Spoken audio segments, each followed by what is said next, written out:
मसीह की जो तुम में है। प्रभु का वचन कहता है पहला यूहन्ना अध्याय 4 वचन 4 में, हे बालकों तुम परमेश्वर के हो और तुमने उन पर जय पाई है, क्योंकि जो तुम में है वह उससे जो संसार में है वो बड़ा है। तो यहाँ पर यूहन्ना जो है वो आत्माओं को परखने के विषय में बात कर रहा है, क्योंकि यीशु मसीह के पुनरुत्थान के बाद बहुत सारी झूठी शिक्षाएं जो थी पूरी दुनिया में चल रही थी और उनको बहुत सारा सामना करना पड़ रहा था विश्वासी लोगों को। तो यहाँ पर लोगों को ये भी सिखाया जा रहा था कि यीशु मसीह शारीरिक रूप में आया ही नहीं था, और ये भी झूठी शिक्षा चल रही थी कि यीशु के ऊपर विश्वास करने के साथ साथ आपको मूसा की दी हुई व्यवस्था को भी मानना पड़ेगा। पर प्रभु का धन्यवाद करते हैं कि हमारे पास बाइबल है, हमारे पास ये बाइबल है और हमें बताती है कि सच क्या है। पर आज मुझे दुख होता है कि शैतान भी बाइबल को हमसे ज़्यादा जानता है और वो शब्दों को गलत रीति से कोड करके क्या करता है, लोगों को भरमाता है। आप जब भी बाइबल में सुसमाचार को पढ़ोगे, आप याद रखना हर एक सुसमाचार की शुरुआत जो होती है वो उत्पत्ति से शुरू होती है और प्रकाशित वाक्य में जाके ख़त्म होती है।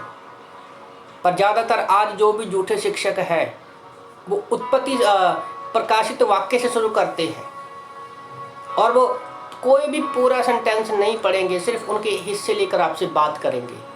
बहुत सारे चर्चेज हैं, पर यहाँ पर यूहन्ना कहता है कि तुम आत्माओं को परखो हे बालकों। तो जैसे हम स्कूल में जाते हैं, हम पढ़ाई करते हैं पहली से लेकर 10वीं, फिर उसके बाद BA ग्रेजुएशन जो भी है हम करते हैं, तो उससे हमें पता चलता है कि किस फील्ड में क्या है। उसी तरह से बाइबल को ऐसा नहीं है कि कोई पवित्र आत्मा हमें सिखाएगा, ऐसा कभी नहीं है। परमेश्वर ने हमें पवित्र आत्मा दिया है, पर आज के समय में बाइबल जो है कंप्लीट हो चुकी है। आज हमें सिखाने के लिए परमेश्वर ने पास्टर टीचरों को रखा है। तो अगर आप चाहते हैं कि आत्माओं को आप परखें, आप अपने तरीके से नहीं, आप घर में बैठकर उनको आत्माओं को नहीं परख सकते। तो कहता है हे बाल को, हम बच्चे हैं, तो हमें एक अच्छी कलीसिया में बने रहना जरूरी है, बाइबल कॉलेज जरूरी है, ताकि आप जो झूठे शिक्षक हैं, जो आजकल बहुत सारी गलत शिक्षा का प्रचार किया जाता है, उससे आप बच सको। क्योंकि प्रभु का वचन कहता है पहला यूहन्ना अध्याय 4 वचन 6 में कि हम परमेश्वर के हैं।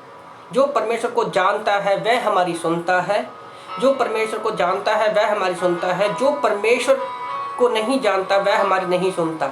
इस प्रकार हम सत्य की आत्मा और भ्रम की आत्मा को पहचान लेते हैं। मैं प्रभु का धन्यवाद करता हूँ। बाइबल कॉलेज में आने से पहले जो भी मैं कहीं भी किसी भी चर्च में घुस जाता था और किसी के भी घर में मैं देखता था कि क्रॉस लगा है या प्रभु के बारे में घर में फैमिली है, तो मैं उनसे बातें करने लगता था। तो कई बार मुझे बहुत सारा परेशानियों का सामना करना पड़ा, पर प्रभु का मैं धन्यवाद करता हूँ। जब मेरा बाइबल कॉलेज मुंबई में आया, बाइबल कॉलेज फिनिश किया, तो आज पता चल जाता है कि सामने वाला व्यक्ति किस आत्मा से बात कर रहा है। क्योंकि जब हम बाइबल कॉलेज करते हैं तो हम परमेश्वर के हृदय को जानते हैं। जैसे 12 चेलों ने यीशु मसीह के साथ पर्सनली समय बिताया और वो उसको जानते थे, पहचानते थे, तो उन्होंने हर एक मुसीबत का सामना किया। पौलुस ने भी यीशु मसीह को फेस टू फेस देखा था, उसको जानता था, पहचानता था और वो लोगों को जवाब दे पाया। तो इसी तरह मैं आप लोगों को उत्साहित करना चाहता हूँ कि बहुत सारी शिक्षाएं चलती है, पर जो तुम में है, जो हम में है, वो हमें जानना है कि वो हमें क्या कहता है। तो बाइबल के साथ बने रहिए, प्रार्थना में बने रहिए। प्रभु आपको आशीष दे।